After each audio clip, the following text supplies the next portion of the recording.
नमस्कार दोस्तों, global latest में आपका स्वागत है। चलिए शुरू करते हैं आज की खास बातचीत। किसी भी एयरफोर्स के इतिहास में शायद ही कोई ऐसा फाइटर जेट होगा जिसकी कहानी इतनी लंबी, इतनी शानदार और उतनी ही कॉम्प्लेक्स हो जितनी MiG-21 की इंडियन एयरफोर्स के साथ रही है। तो चलिए आज बात करते हैं भारतीय आसमान के इस 60 साल पुराने गार्ड की अविश्वसनीय कहानी की। तो इस प्लेन की सबसे बड़ी पहचान क्या थी? वो क्या चीज थी जो इसे सबसे अलग बनाती थी? एक शब्द में कहें तो रफ्तार, मैक 2.0। बस ये एक नंबर ही इस प्लेन की पूरी कहानी की शुरुआत करता है। माक 2.0 का मतलब है आवाज की रफ्तार से भी दोगुना तेज। सोचिए, करीब करीब 2200 किलोमीटर प्रति घंटा। अपने जमाने में ये किसी टेक्नोलॉजिकल जादू से कम नहीं था। एक ऐसी ताकत जो आसमान का पूरा खेल बदल सकती थी। तो सवाल ये उठता है कि आखिर ये लेजेंड भारत पहुंचा कैसे? इसकी कहानी शुरू होती है 1960s के दशक में, जब भारत को अपनी हवाई ताकत को एक नए लेवल पर ले जाने की जरूरत महसूस हो रही थी। साल था 1963। सोवियत संघ से आया ये जेट सिर्फ एक खरीदारी नहीं थी, ये भारत के लिए एक स्ट्रेटेजिक जरूरत थी। मकसद बिल्कुल साफ था, एक मॉडर्न सुपरसोनिक इंटरसेप्टर हासिल करना जो पाकिस्तान और चीन के खिलाफ एयर पावर का बैलेंस बना सके। और आते ही इसने अपना असर दिखाना शुरू भी कर दिया।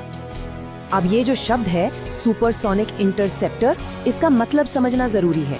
देखिए, ये एक ऐसा फाइटर जेट होता है जिसे खास तौर पर एक ही काम के लिए बनाया जाता है।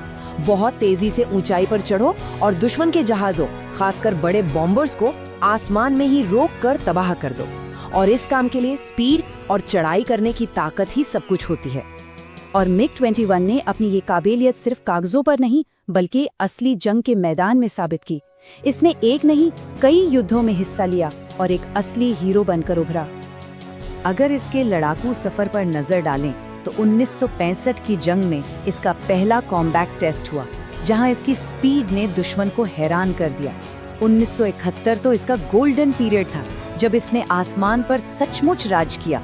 और तो और 1999 के कारगिल युद्ध की ऊंचाइयों पर भी इसने दुश्मन के ठिकानों पर सटीक हमले किए। लेकिन 1971 की जंग वो MiG-21 के लिए एक टर्निंग पॉइंट थी। इसने पश्चिमी मोर्चे पर भारत को पूरी तरह से हवाई दबदबा दिलाया, पाकिस्तान के कई सेब्रे जेट्स को मार गिराया और इसी जंग ने भारत के कई पायलट्स को हमेशा के लिए लेजेंड बना दिया। इसकी वीरगाथा असल में यहीं से शुरू हुई। युद्ध के मैदान से हटकर भी MiG-21 दशकों तक इंडियन एयरफोर्स का सबसे जरूरी हिस्सा बना रहा। कह सकते हैं कि ये हमारी वायुसेना की रीढ़ की हड्डी था। ये जो आंकड़ा है, ये वाकई चौंकाने वाला है। एक जमाना ऐसा था जब इंडियन एयरफोर्स के आधे से ज्यादा यानी करीब 60% फाइटर स्क्वाड्रन सिर्फ और सिर्फ MiG-21 से लैस थे। ये दिखाता है कि भारत की हवाई सुरक्षा कितनी ज्यादा इस एक जहाज पर निर्भर थी। पर ऐसा नहीं है कि जो विमान 1963 में आया था वही उड़ता रहा। नहीं, समय के साथ इसे लगातार अपग्रेड किया गया ताकि यह हमेशा असरदार बना रहे। MiG-21 FL से लेकर M, फिर BIS और आखिर में सबसे एडवांस्ड MiG-21 बाइसन तक इसने खुद को हर नई चुनौती के लिए तैयार किया। लेकिन हर महान कहानी की तरह इस कहानी का भी एक बहुत दुखद और मुश्किल पहलू है। एक ऐसी हकीकत जिसे हम नजरअंदाज नहीं कर सकते। एक तरफ इंडियन एयरफोर्स ने इसे सम्मान से लेजेंड का दर्जा दिया, और ये सही भी था, क्योंकि इसकी बहादुरी और योगदान को सलाम करना तो बनता है ना।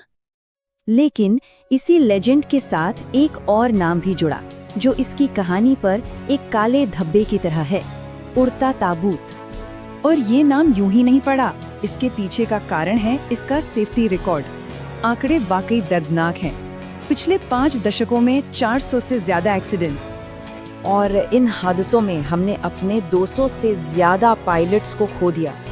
ये इस लेजेंड की सबसे दुखद और सबसे भारी कीमत है जो हमने चुकाई। हालांकि एक्सपर्ट्स का मानना है कि इन हादसों के लिए सिर्फ विमान को दोष देना ठीक नहीं होगा। इसके पीछे कई वजहें थीं, जैसे कि विमान का पुराना होता डिजाइन, मेंटेनेंस से जुड़ी चुनौतियां और पायलट ट्रेनिंग में कुछ गैप्स। तो मामला काफी पेचीदा था। तो अब इतने उतार चढ़ाव के बाद ये विमान अपने सफर के बिल्कुल आखिरी पड़ाव पर है।